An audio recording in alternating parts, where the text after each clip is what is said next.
My name is Martha Ellison.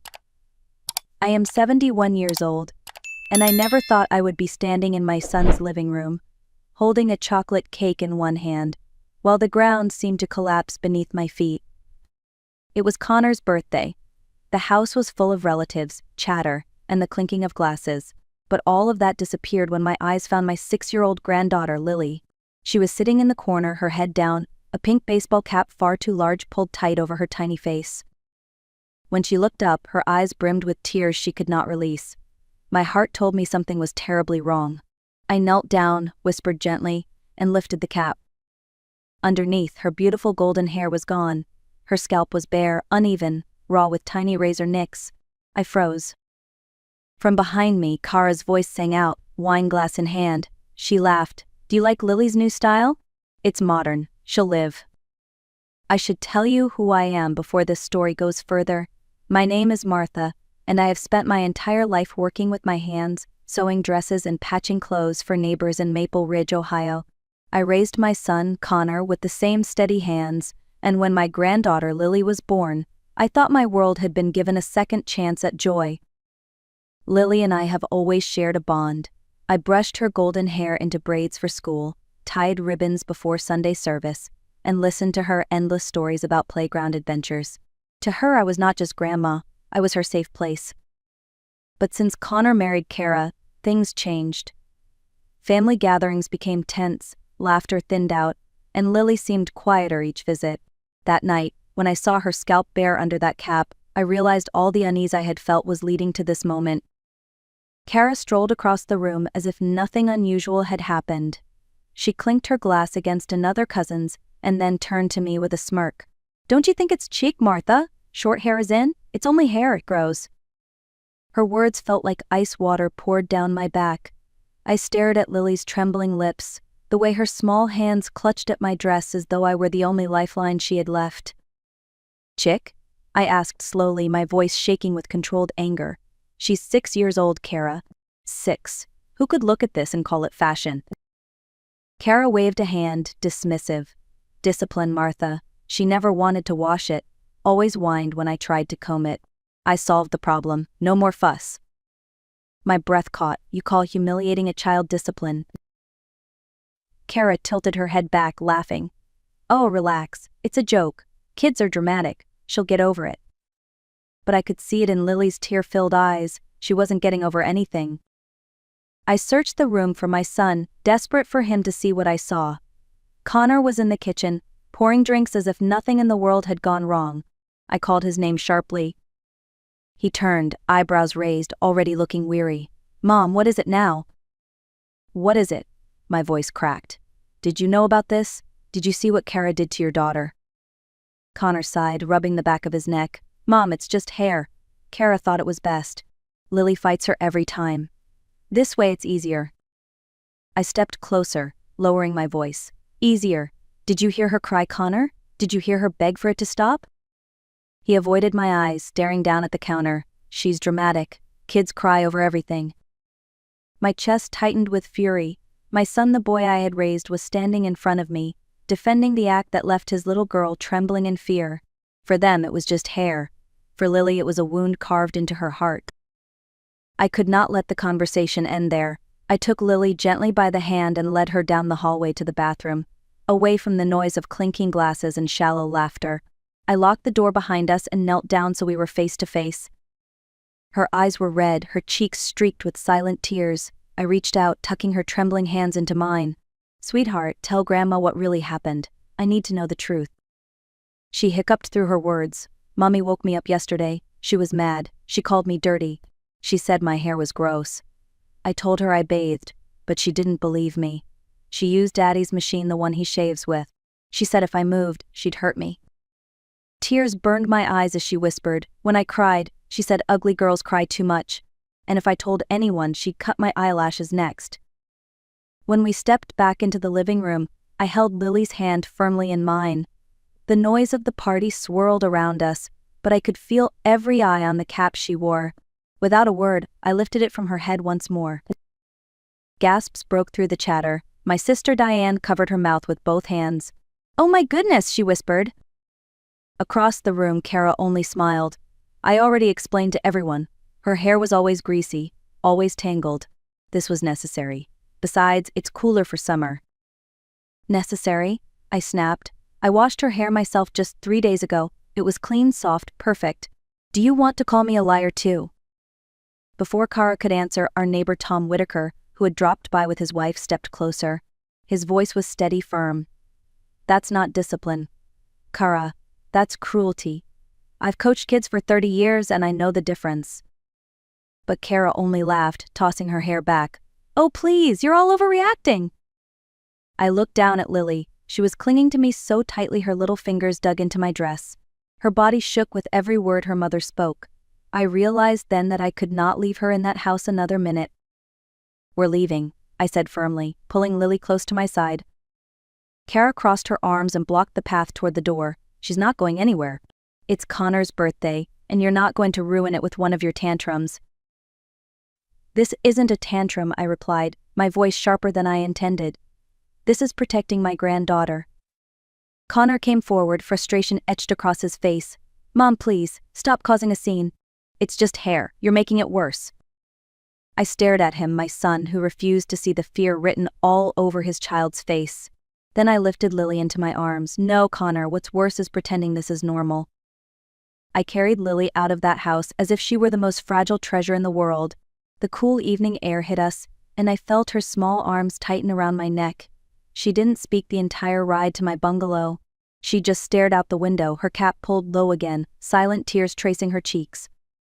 When we arrived, I led her straight to my bedroom. She looked so small sitting on the edge of the bed, shoulders hunched forward. I ran warm water for a bath, added lavender soap, and gently washed away the traces of the day. Afterward, I dabbed soothing cream on the tiny cuts across her scalp. She flinched but didn't cry. I slipped one of my soft cotton shirts over her head as pajamas and tucked her beneath my quilt. That night, she woke 3 times screaming, "No, Mommy, please." Each time I held her close, whispering, "You are safe here, Lily. Grandma will not let anyone hurt you again." The phone rang before midnight. Connor's name lit up the screen. I hesitated, then answered. "Mom, you need to bring Lily back right now," he said, his tone sharp, almost like I was an employee who had broken the rules. "No," I replied simply. "You can't just take her. She's my daughter. Kara's calling the police if you don't return her." I steadied my voice. "Good. Let her call. I'll gladly explain to the officers why a 6-year-old has razor cuts on her scalp, and why she's terrified of her mother. I'll show them the photos I took tonight." There was silence. Then his voice dropped lower. "Mom, you're overreacting again. It's just hair." "Connor," I said, anger rising like fire in my chest, "your little girl begged for help while you stood in the next room. Don't you dare tell me this is nothing." The next morning, I called someone I trusted, Samuel Pike, an old family friend and lawyer. He arrived at my house within hours, his leather briefcase in hand, his face set in a firm line. Connor and Kara were already waiting on my front steps. Kara's eyes were red, but not from sorrow, from anger. "That's him. Mom, you brought a lawyer into this? Unbelievable." Samuel stood tall. "I'd like to hear what happened." Kara jumped in first. "She kidnapped my daughter. I want Lily back immediately." Samuel raised an eyebrow. "Kidnapping, you say? And why would Miss Ellison take your child without reason?" "She shaved her," I interrupted, my voice tight. I guided Lily to the doorway. Samuel's eyes softened when he saw the uneven scalp, the raw patches. He crouched to Lily's level. "Sweetheart, how do you feel?" Her voice was barely a whisper. "Scared. Mommy says ugly girls cry too much." Samuel straightened, his face hardening. "This isn't a family disagreement. This is abuse." The days that followed were quiet but heavy. I wanted Lily to feel safe, so I transformed my small office into her bedroom. We painted the walls a pale yellow together, her favorite color. I bought her new sheets patterned with daisies, a small desk for drawing, and a set of storybooks that stacked neatly by her bed. Each morning we shared breakfast at the kitchen table, planning our day. Some mornings we baked muffins. Other times we planted flowers in the backyard. Slowly, I began to see flickers of the old Lily, her laughter spilling out when the dog chased a butterfly, her hands stained with marker after an afternoon of coloring. Every evening we ended with a ritual. She would sit before the mirror while I massaged her scalp gently with coconut oil, calling it magic cream. I told her stories of brave princesses who had lost their hair but grew it back stronger than ever. A week later, I took Lily to meet Dr. Nadia Brooks, a child psychologist recommended by Samuel. The office was bright, filled with bookshelves, bean bags, and colorful toys. Dr. Brooks knelt to Lily's height and smiled warmly. "You can call me Dr. V. Do you like to play?" During the session, I sat quietly as Lily reached for a doll with long yarn hair. She picked up toy scissors and began cutting. Dr. Brooks asked softly, "What's happening to the doll?" "Her mommy is punishing her," Lily whispered. "She spilled water." My chest tightened. "And how does the doll feel?" "Ugly. Very sad." Dr. Brooks kept her voice gentle. "Do you think spilling water deserves that punishment?" Lily shook her head but then added, "Mommy says it does." When the hour ended, Dr. Brooks pulled me aside. "Your granddaughter is showing signs of trauma, low self-esteem, fear of punishment, and distorted ideas about what she deserves. But with time and safety she can heal." Not long after the session, my sister Diane called me with news. She had run into Kara's younger sister at the grocery store. Between small talk and lowered voices, the truth slipped out. Kara grew up in a house where punishment was constant, Diane explained. Her parents believed in harsh discipline. Yelling, cutting privileges, even cutting hair as punishment. She never got help for it. And now it's repeating. I stood there in my kitchen, phone pressed to my ear, trying to take it in. It didn't excuse anything. Lily wasn't just repeating history. She was a child living in fear. Diane sighed. Her sister said Kara was always impulsive, quick-tempered. Apparently she's been struggling with anger for years but never admitted it. That doesn't make Lily any less of a victim, Martha. It just explains where some of this started. I nodded silently. Context or not, my granddaughter still needed protection. 2 weeks later, a thick envelope arrived in my mailbox. My hands shook as I opened it. Inside was a legal petition from Connor and Kara, demanding custody of Lily be returned immediately. They argued that Kara had been officially diagnosed with intermittent explosive disorder, that she was now on medication and attending therapy 3 times a week. My stomach dropped. On paper, it all looked neat, steps taken, boxes checked, but no sheet of paper could erase the fear I had seen in Lily's eyes. I called Samuel immediately. He listened quietly, then said, "The judge has ordered a complete family evaluation. That means interviews with all of you, psychological reports, and a hearing in 2 weeks' time." 2 weeks. That was all the time I had to prepare for the fight of my life. That night, I tucked Lily into bed and watched her chest rise and fall as she slept. I whispered to myself, "Whatever it takes, I will keep you safe." Connor came to see me alone the next afternoon. He looked older than his years, dark circles under his eyes, shoulders heavy with regret. He sat at my kitchen table, unable to meet my gaze. "Mom," he began, voice low. "I know I failed. I kept the peace instead of protecting my daughter. I thought if I ignored Kara's temper, it would calm down. I was wrong."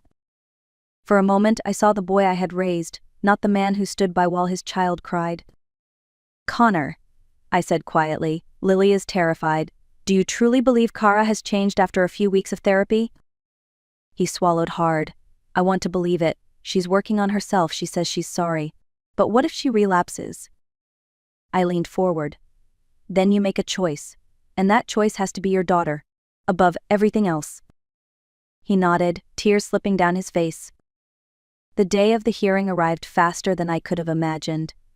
The courthouse smelled faintly of paper and coffee, its tall ceilings echoing with footsteps. I held Lily's hand as we walked inside, her small palm damp with nervous sweat. She wore a coral dress we had picked out together, her soft new curls shining under the fluorescent lights. Across the aisle, Kara sat stiffly, her hair pulled back, her face pale. Connor looked hollow, like a man torn in two. The proceedings began with their lawyer presenting stacks of documents. "Your Honor," he said smoothly, "my clients have complied with every recommendation. Therapy, medication, parenting classes. Mrs. Hart has been diagnosed and treated for her condition." Then Samuel rose. His voice carried strength. "Paper progress does not erase trauma. This child was humiliated and threatened. She wakes with nightmares. What she needs now is safety, not promises." Finally, Dr. Brooks spoke. When asked about returning home, Lily trembles. That reaction alone tells us she is not ready. The judge cleared the room so only the lawyers, parents, and I remained. Lily was led to a small wooden chair placed near the bench. Her legs dangled, her hands twisted nervously in her lap. Judge Rivera leaned forward, his voice gentle. "Lily, do you know why we're here today?" She nodded. "To decide if I have to go back with Mommy and Daddy." "And what do you want?" the judge asked softly. Lily glanced at her parents, then at me. Her voice shook, but she spoke clearly. "I want to stay with Grandma. Because at Grandma's house I'm not scared. I sleep all night. And Grandma never calls me ugly." Connor bowed his head. Kara's face crumpled. The judge paused, then asked, "Are you afraid of your mother?" Lily whispered, "A little. Before I was very scared. Now just a little. But I don't want to go home yet." The courtroom was silent as Judge Rivera shuffled his notes. His expression was solemn, deliberate. "After reviewing testimony and professional evaluations, I must place the child's safety above all else." My breath caught. He continued, "Temporary custody will remain with Miss Ellison for 6 more months. During this time, the parents will have supervised visits twice a week, increasing only with documented progress from therapy. Any further incident that endangers the child will result in termination of visitation rights." Kara broke into tears, her shoulders shaking. Connor pressed both hands over his face, caught between relief and regret. I pulled Lily gently onto my lap. She leaned against me, whispering so only I could hear, "Grandma, does this mean I'm safe?" I kissed the top of her head. "Yes, my love, you are safe now." The weeks that followed felt like sunlight slowly breaking through heavy clouds. Lily's soft curls grew in, framing her face with the promise of renewal. She laughed more often, her drawings returned to bright colors instead of dark scribbles, and the nightmares came less and less. Connor visited regularly under supervision. He knelt low, whispering apologies, trying to rebuild the trust he had let slip away. Kara came too, quieter than I had ever seen her. She no longer defended what she had done. Instead, she whispered to Lily, "You are beautiful. Mommy was wrong." Forgiveness would not come overnight. But Lily was healing in her own time, at her own pace. Every night, as I tucked her into bed, I told her the same words: "You are safe, you are loved. And no matter what happens, Grandma will always be here." Looking back, I realize this story is not only mine. It belongs to every grandparent, parent, or guardian who has ever had to draw a hard line to protect a child. Love sometimes means stepping into conflict. It means saying enough when silence would be easier. For Lily, it was never about hair. It was about dignity, about knowing she is more than the cruel words spoken to her. And for me, it was about proving that even at 71, I still had the strength to fight for what is right. So I ask you, if you believe children deserve safety and respect, share this story. Like this video, leave a comment to tell me where you are watching from. And remember, your voice can be the difference between silence and protection. Because love, real love, always protects.